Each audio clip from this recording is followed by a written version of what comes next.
عارف النقطة اللي بتنتهي عندها الأرض وبتبدأ عندها الجنة؟ المكان اللي بتبوس فيه المية العذبة جبين المية المالحة بأعظم مشهد لقاء على كوكب الأرض. لو فاكر إنك شفت راس البر قبل كده فأنت غالبا شفتها بعين الناس مش بقلبها. النهاردة أنا مش هفسحك، أنا هصالحك على الدنيا.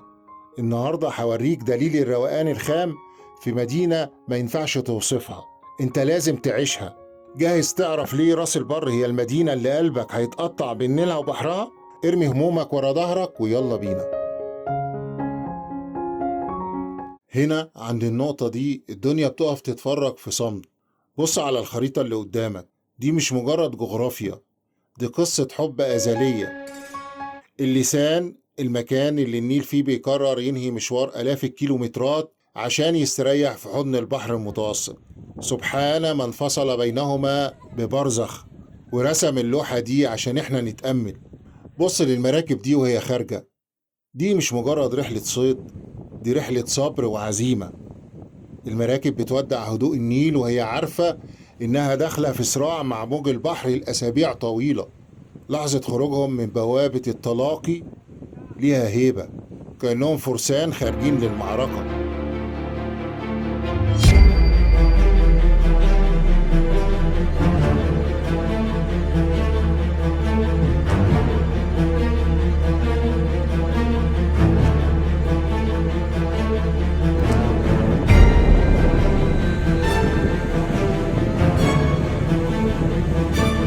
ولحظة رجوعهم بالسلامة وهي محملة بالخير، النيل بيستقبلهم زي الأم اللي بتضم أولادها بعد غياب.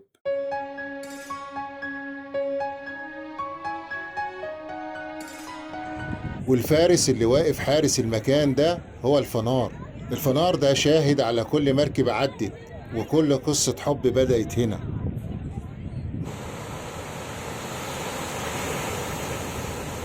وعلى الصخور هتلاقي الغواية، ناس واقفة بالصنارة مش بس عشان السمك لكن عشان الونس مع المية. هنا الصيد في منطقة التلاقي له طعم تاني، رزق البحر بلمسة من بركة النيل. وعشان تكتمل اللوحة كان لازم نيجي هنا فندق شتايجنبرجر. تعالوا نطلع. بص معايا على الفيو ده، تقدر تقول عليه قطعة من الجنة. من هنا انت مش بتشوف منظر، انت بتشوف عظمة ربنا في خلقه. البحر والنيل واللسان كلهم تحت رجلك في مشهد خرافي. مفيش كاميرا في الدنيا تقدر تنقل السحر ده بالكامل. نصيحتي ليك كصديق، لو عايز تغسل روحك من أي تعب اقف هنا، خد نفس عميق وسيب عينك تشبع من الجمال ده. وعلى سيرة الجمال تعال بقى احكي لك عن ساعة الحظ في راس البر. وقت المغربية، اللحظة اللي الشمس فيها بتبوس جبين المية وبتمشي وبتسيب مكانها السماء متلونة بلوحة زيت مفيش فنان يقدر يقلدها. بص حواليك، دي أجمل قعدة مجانية في العالم. مش محتاج أكتر من كرسي صغير تجيبه معاك أو حتى حتة صخرة ثابتة، وتقعد تتفرج على نفس النيل وهو بيبرد وهوا البحر وهو بيطرى. الناس هنا قاعدة في حالة صمت صوفي، الكل باصص لبعيد، اللي بيحلم واللي بيفتكر واللي بيصفي حسابه مع يومه. ليالي اللسان يا صاحبي ليها سحر خاص. النور الخفيف اللي جاي من الفنار مع لمحة الفنادق البعيدة وصوت الموج اللي بيخبط في الصخر كأنه مزيكا لايف. هنا مفيش طبقات، الكل متساوي قدام عظمة الخالق. نصيحتي ليك في اللحظة دي، سيب موبايلك في جيبك واشرب نفس المكان ده بجد، عشان الذكرى دي هي اللي هتعيش معاك وتطبطب عليك في زحمة الأيام. وعشان توصل للجمال ده كله وتشوف مقابلة النيل والبحر كان لازم يكون في طريق يليق بالرحلة دي. راس البر عملت لك ممشى للروح، واحد على النيل والتاني على البحر. اتفرج على الممشى وجماله. هنا مفيش حدود ومفيش تذاكر، دي فسحة المزاج العالي لأي حد حابب يتمشى في قلب الهواء الطلق أو يقعد يفضفض مع المية من غير أي حواجز. لو مش غاوي قعدة الكافيهات والمطاعم اللي هنشوفها مع بعض كمان شوية، فالممشى ده ملكك، مكان مجاني، رصيف ونس وهواه دوا. بص على الناس وهي بتتمشى، اللي ماشي مع صاحبه واللي بيحكي لولاده حكاية واللي ماشي سرحان في ملكوت الله. الممشى هنا مش مجرد طريق، ده رئة بتتنفس منها راس البر، وتمهيد للي جاي في رحلتنا. استعد عشان هنبدأ ندخل في التفاصيل ونشوف البحر والنيل من قريب قوي.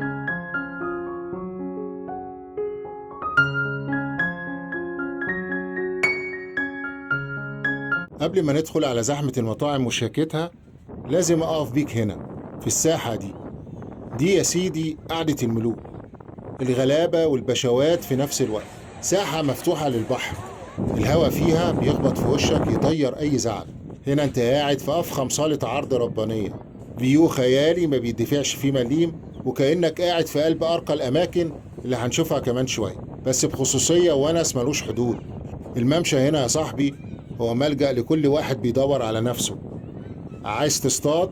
ارمي سنارتك وسيب رزقك على الله في قعدة صبر ممتعة. عايز تقرأ؟ مفيش مكتبة في العالم هتديك هدوء زي ده. أو حتى عايز تقعد تتأمل وتصفي ذهنك، المكان هنا بيساع الكل. والفرجة الحقيقية بتبدأ من قبل الغروب بشوية، الناس بتبدأ تهل والونس بيزيد، والقعدة بتمد لحد طول الليل. وفي ناس غاوية روقان بجد بيفضلوا قاعدين سهرانين في حضن المية لحد ما يحضروا لحظة الشروق. عارف ليه؟ عشان الشروق والغروب في النقطة دي حكاية تانية خالص ما تتوصفش. تخيل كده معايا، السماء بتبدأ تتنفس نور جديد في نفس اللحظة اللي مراكب الصيد فيها بتبدأ تشق طريقها للبحر، أو يمكن تلمح مركب راجعة بدري وشايلة خير ربنا من الفجرية. مشهد رباني بيخليك تحس إن الدنيا لسه بخير، وإن كل يوم هو فرصة جديدة للبداية.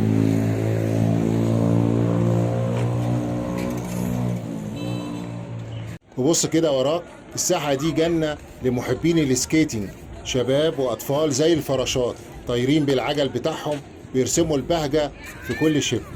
هنا الفرحة عدوى والمغامرة ما بتخلصش طول الليل. صوت الضحك مع صوت خبط العجل في الأرض مدموج بصوت الموج بيعملوا سيمفونية بتقولك إن راس البر طول عمرها شباب. نصيحتي ليك لو معاك سكيت هاته، ولو معاكش تقدر تأجره، أو يكفيك تتفرج زيي على طاقة الفرحة اللي في المكان. هنا النفسية بتبدأ تصفى بجد قبل ما نكمل جولتنا. ودلوقتي يجهز عشان هنبدأ دلع الحواس. أول محطة هي المطعم العائم. ده مش مجرد مطعم، ده لسان طويل واخدك من إيدك وماشي بيك جوه قلب البحر. على يمينك وشمالك قعدات ملوكي، الهواء بيلاعب شعرك والمية تحتك، لكن السر كله في الصالة الدائرية اللي في آخر اللسان. تعالوا نشوفها. هنا انت مش بتتفرج على الموج، انت فعلا وسط الأمواج. روقان استثنائي يخليك تحس انك في رحلة بحرية وانت ثابت في مكانك. قعدة ملوك بجد.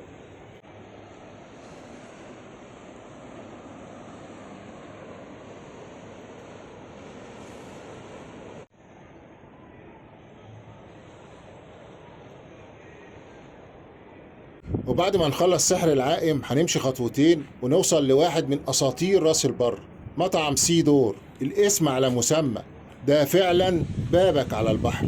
المطعم ده من أقدم وأجمل الأماكن هنا اللي حافظت على هيبتها. هنا أنت قاعد على المية حرفيا، وساعات من كتر ما البحر بيحب المكان بيقرر يطل عليك بنفسه ويبلك ويشاركك القعدة. الأكل هنا له طعم اليود، والجو ملوش مثيل. وقبل ما نودع الصخر ونسلم نفسنا للرملة بنعدي على كافيه كوين، مكان مفتوح على البحر، القعدة فيه بتدي طاقة وحيوية. اجهز عشان هنبدأ رحلة الشواطئ.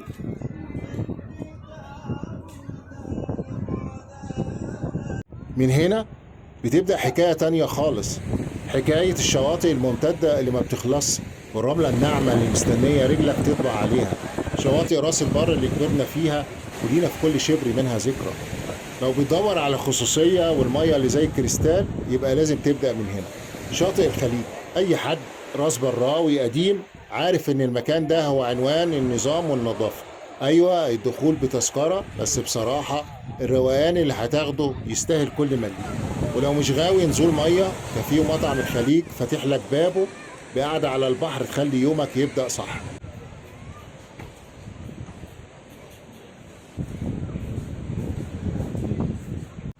أما بقى لو قلبك جامد وعايز أعلى ليفل من الروقان والخدمات ال5 نجوم، يبقى مفيش غيره، شاطئ شتايجنبرجر اللسان. هنا انت مش في مصيف، انت في حتة تانية خالص. الخدمة هنا بتبدأ من أول ما رجلك تلمس الرملة لحد ما تطلب ملك القعدة هنا، الفطير المشلتت. وعلى سيرة الفطير، الفطير هنا مش بس بيتاكل، ده بيطير، بيطير حرفيا. بص معايا على الشيف وهو بيفرد العجين وبيلعب بيه في الهواء بحرفية فنان. الشو ده لوحده يفتح نفسك ويخليك تستنى الطلب وانت مبهور. ما تيجوا نشوف السحر ده مع بعض. رضا بيعمل عظمة يا جماعة.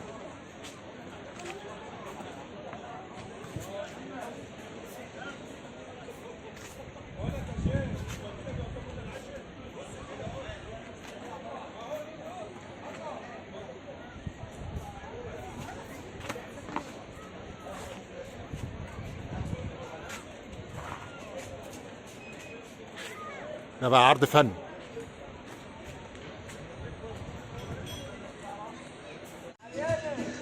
العظمة اللي عملها الشيف محمد. وبعد ما تحلي بالفطير مفيش أجمل من التمشية على لسان الفندق. ده بقى الروقان الأصلي اللي بنحكي عنه. عادات بتخليك في مواجهة مباشرة مع عظمة الخالق. وعلى فكرة المكان هنا مش مقفول على نزلاء الفندق بس، أي حد يقدر يدخل المطعم أو الكافيه ويطلب اللي هو عايزه من غير مينيمم تشارج. بس خلي بالك انت قاعد في شتايجنبرجر، يعني بتدفع تمن الشياكة والخدمة والفيو اللي ملوش تمن. بدأنا بالروقان المكلف عشان نوريكم إن راس البر فيها كل الأذواق، ومن حق كل واحد يدلع نفسه بالمستوى اللي يحبه. بس تعالوا بقى نرجع لأصل الحكاية، لمتنا وروحنا وشواطئنا العامة اللي بنحبها، اللي فيها الأكشن والفرحة والضحك اللي طالع من القلب. الشواطئ اللي على قد الإيد بس غالية قوي في الروح. يلا بينا نشوف الشواطئ العامة.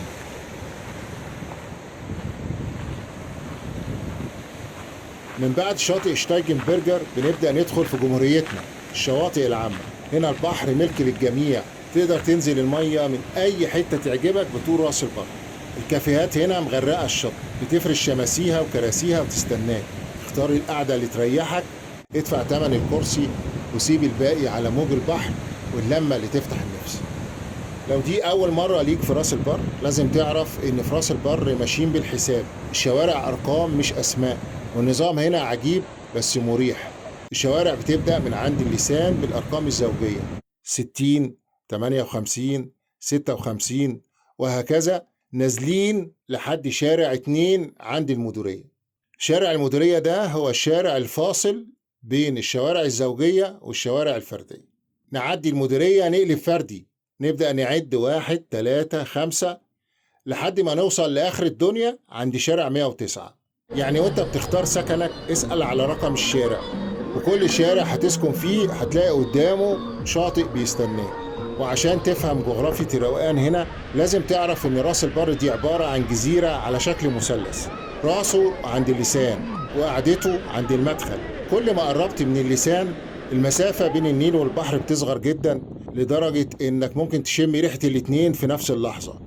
وطبعا كل ما كنت قريب من اللسان كل ما السكن بقى أغلى وقيمته فيه، لأنه في قلب الحدث. هناك الفنادق ليها عينين، ناحية بتبص على هدوء النيل وناحية بتبص على شقاوة البحر. وزي ما شفنا في أول الفيديو يفضل شتايجنبرجر اللسان هو صاحب الفيو الأعظم والأغلى، لأنه قاعد في راس المثلث بالتمام والكمال وشايف اللوحة من أولها.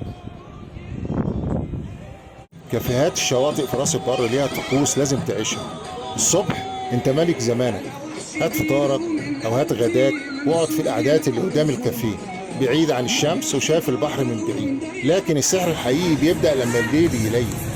هنا الشماسي بتختفي والكراسي بتزحف لحد ما تلمس المية حرفيا، والبحر كله بيتحول لأكبر صالة سينما مفتوحة في العالم. تخيل القعدة دي، شاشات عملاقة بتعرض أفلام وصوت الموج وهو بيشاركك الفيلم، وساعات بيحب يتدخل في الأحداث ويطلع يبلك عشان يفوقك للجمال اللي انت فيه.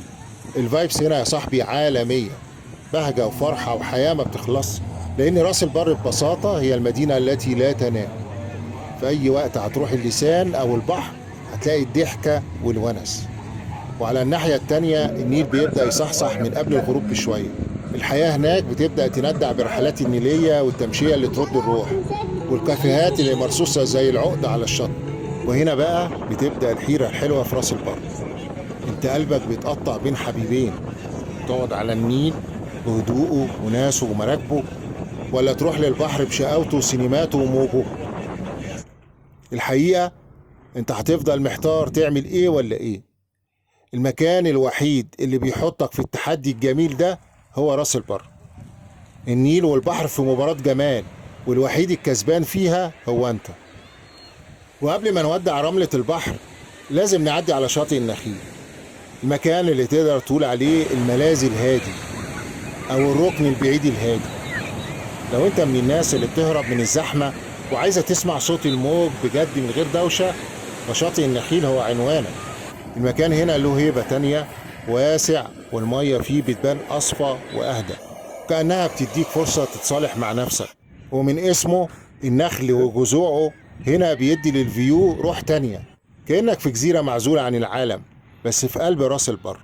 قاعدة هنا وقت العصاري مع شوية هوا نقي كفيلة انها تجدد طاقتك وتخليك جاهز تكمل السهرة في زحمة شارع النيل